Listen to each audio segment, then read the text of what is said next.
Hoi anō, kei te ao tōranga pū tonu tātou e haere ana, kā rea Ron Mark I roto I te ropu tōranga pū o Aotearoa tuatahi I ēnei rānei.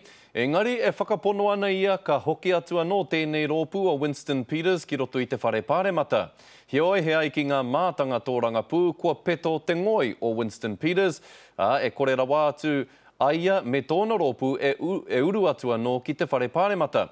Hei a kōkō tonu ake nei e kōrero atu aia hau kia Peter Paraone engari tuatahi ko te pūrongo a ngā Huia Wade. Hei tā Ron Mark kei te kimi ngā kaipōti Māori I tētahi kāinga tōranga pū. They've been totally disillusioned by the Māori Party, and that's sad because the Māori Party raised expectations about what they were going to do on the foreshore seabed to a totally unrealistic and unachievable level, and they're paying the price for that now. No te tau iwa te kau maono, I riro I a Aotearoa tuatahi ngā tūru Māori katoa. Kei te kimi anō te rōpū I te pōti Māori I tēnei tau. Ka whiwhi anō rātau I ngā tūru Māori? I was always an advocate that list parties shouldn't necessarily be standing in any seats. I'd like to think that New Zealand First might make that change finally, that they will focus on the party vote. Engari, ka eke a Aotearoa tuatahi me nā kāre he rohe pōti. And then of course you've got to deal with the issue that how do you explain when you don't win that seat? Best not even to go there, frankly. Me nā kai waho ke koe I te whare pāremata. He nui ngā utu hei whakatairanga I o kaupapa. Look, just go away, will you? Hei tā Ron Mark, ko te ara pai, me miti tau. There were clearly people in the media who wanted to punish him for daring to be so arrogant, so rude to them, personally. Ko ana tohu ki tōna rangatira o mua? I think they're actually looking for a Māori statesman back in Parliament. Winston needs to be that man again. Kāre e kore, ko wini tana te mutunga ke mai o te whakatairanga I ana kaupapa. Ko tā Ron Mark, ka eke ia, me nā e ngā kau nui ana ia. Ngā Huia Wade, te karere. Me whakawhiti atu tātou I nae ki whangāra kei reira a Peter Paraone mā ngai take Māori o Aotearoa tuatahi e tatari mai ana tēnā koe Peter. Tēnā koe Scotty. Toko hia ngā Māori e tautoko ana I tō rōpū?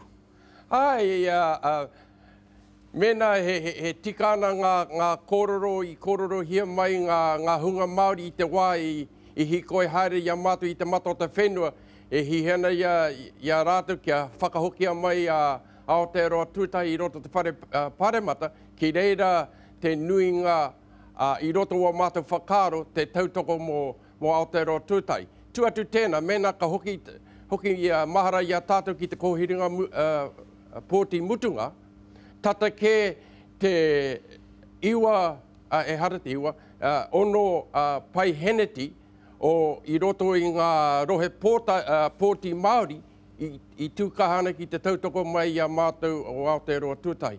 Nā reira, tuatu tēnā hoki, kei te āhua hōhāngia te ao Māori ki ngā rararu I wainga nui ngā rōpū tōranga pū Māori. Engari he take anō tēnā. Engari I te mutunga rā, te āhua nei kei te piki haere te tautoko I roto te ao Māori ki a mātou o Aotearoa tūtahi. I kōrero koe mo te rōpū tōranga pū Māori me te rōpū mana, engari kei roto rātou I ngā tūru Māori o te motu, kāre koutou I te whakatū tangata ki roto I ngā tūru Māori, he hei kore ai? E hore kau e ohorere ki tēnā, mai te rirotanga o ngā tūru Māori I reipa me te pāti Māori I te tau iwa te kaumā ono, wena tā mātou kaupapa, kau e tū he tangata I roto I ngā pōti Māori, nā tā mea, ka hore ia mātou I kite atu tēnā te huarahi anahe, kia whakauru mai ngā mema Māori I roto te whare pāremata. Mēnā ka hoki tātou ki te tau 2002. Te rahi o mātou rōpū I roto te whare pāremata I taua wā, te kaumā tōru. Toko ono ia mātou he Māori.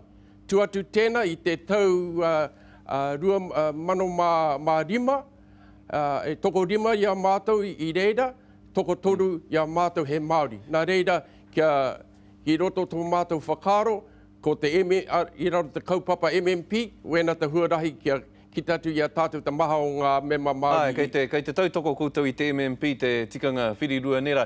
Ko taku pātai whakamutunga ki a koe e pita i roto i te wā poto noi honei. Hea te take e whakatairanga kene koutou i te tūkino tamariki hei kaupapa matua mā koutou i roto i te kōwhiringa pōti e tū mai nei?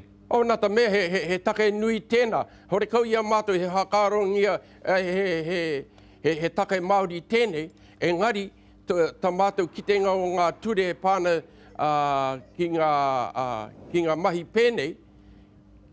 Te ahua nei, hore kau i tino kahana ngā ture. Nā reira wena ta take i hakaroni a mātou i roto ao te tuatai, ki haka kahana ngā ture, ki haka kahore ngā hunga nanakia i mahi pēnei. Kia ora rawa atu koe, Peter, ngā mihi nui a mātou a te karare ki a koe mō e nā kōrero au i tēnei wā. Kia ora ra. Kia ora, Scott.